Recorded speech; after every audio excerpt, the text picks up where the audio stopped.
All right, what's going on there, HD 109? My name is Will Campbell, and I am your candidate for the Texas House. My shoulder's doing much better now. I'm able to be without the sling while I'm here in the house, but I still got to wear it whenever I'm out and about around town. But been a busy week. Started the school week, or started the school year and all that. Started teaching again this week, which I really enjoyed. But now I gotta get back in campaign mode here. So today, what we're going to be talking about are some claims made by James Talarico and by the Democrat Party and all kinds of things regarding the Screwworm case. Right. This is kind of related to comments that he's made elsewhere about the cyclospora outbreak and some of those concerns as well. Really attacking the current administration and just Republicans in general, kind of suggesting that we're trying to do things that just put everybody at risk and acting foolishly and things of that nature. So let's take a listen to what it is he had to say at his speech back on July 20th. And let me explain real quick, because this is not just about someone's job. This is about all of us. Because some of you may have heard that a pest that we got rid of 60 years ago, the New World Screwworm, is now back in Texas infecting our livestock. It is threatening ranchers and farmers all over the state. We had an office in Uvalde, Texas, staffed with experts monitoring the spread of the New World Screwworm, preventing it from coming into this country. And then the richest man in the world thought it was a great idea to eliminate that office. And now the New World Screwworm is back in Texas after 60 years. So this is not just about restoring. All right, so he's responding to a question about the reduction of staffing, the DOGE cuts and all that kind of stuff and how that impacted people. But then he made this comment. So for me, being your average dude here in HD 109, I've got my state representative, one of my state representatives, not for us here in HD 109 in particular, but also a guy running to be senator, coming out here and telling all the people out here that, hey, the current administration took an action that is responsible for Screwworm now being in the country. Holy smokes. Okay, I'm going to handle that. I'm going to make sure that doesn't happen again. But as always, we got to ask ourselves, is that true? Well, not exactly. Now, it's not just Talarico that's making these claims. This is even, this is going about all over the place. This is from Texas Democrats. Sid Miller made a comment about the slowness of the response. That's a fair criticism, right? But they're also attempting to tie this to DOGE's efforts to reduce federal spending, right? And of course, there's the closing of the Uvalde Center. We can review some of the claims that he's made here as well. For months, the Screwworm has advanced rapidly through Mexico in spite of the USDA's existing game plan. That was Sid Miller. So some of his other comments about, the DOGE cuts, 1,300 employees being cut. That's the thing about prevention. You don't notice it when it works, only when it's gone. Some of these other statements that he's made about it, trying to call for the restaffing of everything after the cuts. Now, the whole point of the cuts was that there are inefficiencies that are going on, and they needed to reduce these additional offices and everything in order to bring cuts to programs, in order to redirect that funding to the actual active factors that are actually at play here. And so just to kind of review what really happened. So on my website, I've got this article posted. I shared this a little while ago. It's taken me a little bit to get the time to do a video again. But, reiterating the claims again, providing links to where they're making all these claims. And then just kind of reviewing on the Screwworm situation as a whole, right? It's my responsibility as a representative. If I'm going to be representing you, then I need to make sure I'm providing you with the facts and make sure that you know exactly what's going on. That's my duty to you. So that's what I've done here on this article, is to really check back on it. Now, the whole Screwworm situation actually started down in Mexico as they were detecting cattle that was illegally crossing their southern border. From down south. There's labs that were in Panama where they used the flies before to try to stop this stuff from occurring. But Mexico gave a report of it in 2024. So this all started before the administration came into play, right? And there's been many cases where there's Republicans that are trying to blame the Biden administration for all this stuff that's going on. And, on both sides of the house, the claims that they're making, really, it's not a fault of the president. And what's going on there, it's actually foreign events, things that are occurring outside of the jurisdiction for which the president or any of our departments has any means of trying to deter or prevent anything. Now, I want to highlight as well, there really isn't an active program or defense mechanism that actually stops these things from coming in. When you take a look at what happened with the cyclospora event, and now you're looking at this, there's things that we can do to detect it. And once we detect it, we can try to stop it. But that happens only after, especially when you're thinking about cattle and large numbers of cattle across the border and everything. They're going to do stops, they're going to do some tests, they're going to do all that kind of stuff. But after a whole herd of cattle has already made the war through and gone, and then the next day they start bringing in the next cattle to do in the work, then they make a detection. Well, it's already too late. That cattle's already making its way up. So the best they can do is do the report and advise people, let people know about it.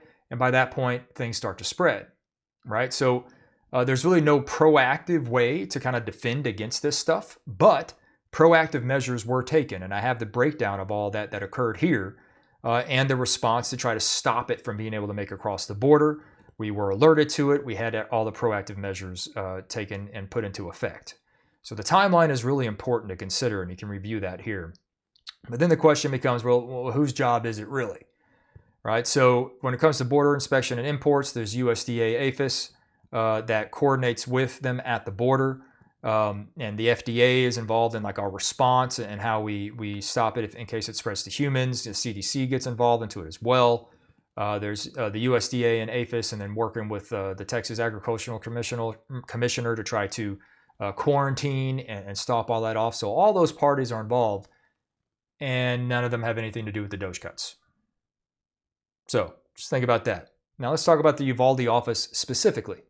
So yeah, it was shut down as a part of everything, but nothing in the federal record establishes that the Uvalde office functioned as a broader inspection or live quarantine center. Actually, these types of locations are more administrative. Right, so veterinary certification, coordination functions, project managers or their management personnel.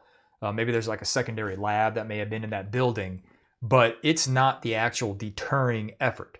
That's actually in Del Rio and Laredo. That is not the Uvalde location. So closing down of the Uvalde location had nothing to do with screwworm making its way in. It had to do with just simply the nature of how, whenever you're moving animals across the border and the actual process of trying to do the inspections. Del Rio and Laredo offices were active during that time, and then they were spooled back up. There was the actual stopping of cattle coming in from Mexico in response to the early reporting that was done, to the credit of Mexico and giving us a heads up about it. And there's a lot of things that are related to international funding of the Panama base location, where they have the flies that they put out there to counter the screwworm event, and the funding that happens to go down there.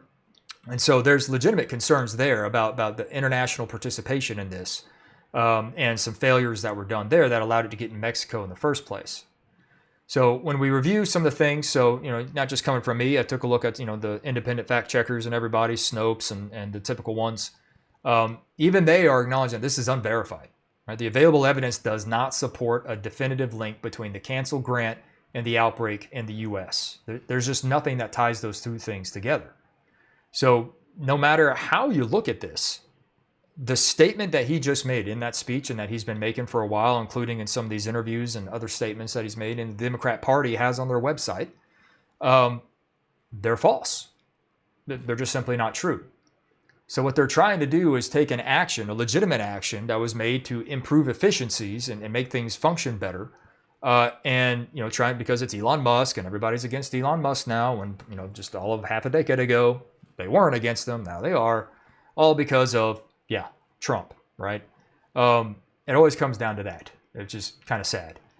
But the primary cause, secondary, what all is actually happening here, what the solution really is to this problem. I'm working on drafting a law currently that, at least for the state of Texas, right, because I'm running for Texas House, it would allow us, or not allow us, it would be a bill that would designate a new department that would be formed out of existing team members in other departments that are all kind of on their own program right now. And then they only get brought together after an event occurs and then kind of a thing gets established. So what this is going to do is tie in all of our public universities. So this will allow folks that are trying to get their degrees in biology and viral sciences and all that They can be, as a part of their PhD program and as part of their programs to get their degrees in this arena, can actually be actively participating.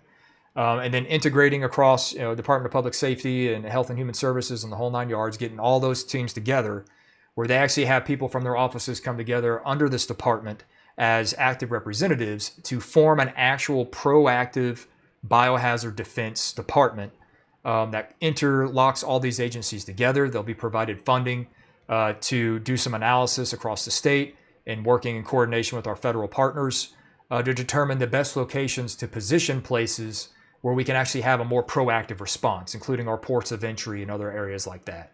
So I'm working on that currently, trying to draft out what that looks like and how we can make it work so that we actually have a proactive response to this. Now, in that speech, if you go and listen to his whole Q&A session out there, he doesn't give any policy. He doesn't give any answer to the problem. And I haven't heard an answer from anybody else. So when that's the case, hey, cool, I'll provide an answer.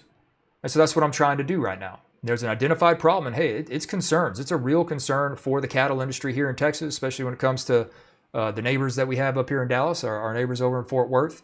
We want to make sure that we get this under control, and the response to this is actively ongoing, trying to get our own flies drawn back up. So this department I'm doing, they would have these things proactively maintained so that whenever these events do occur, let's say, our neighbors to the south in Mexico, this event starts happening down there, hey, we can actually support them. We can help them out and contribute to that. But we would have a proactive effort here. So got a response to it. I'm working on that now. Hopefully I'll get that thing published in the next couple of weeks. So it's ready to go for next year when we get to the 90th legislative session. And we can hopefully get that passed. So thank you for watching. I do appreciate your time. Again, my name is Will Campbell. I am your candidate for HD 109 for the Texas House. That covers from Cedar Hill to Seagoville.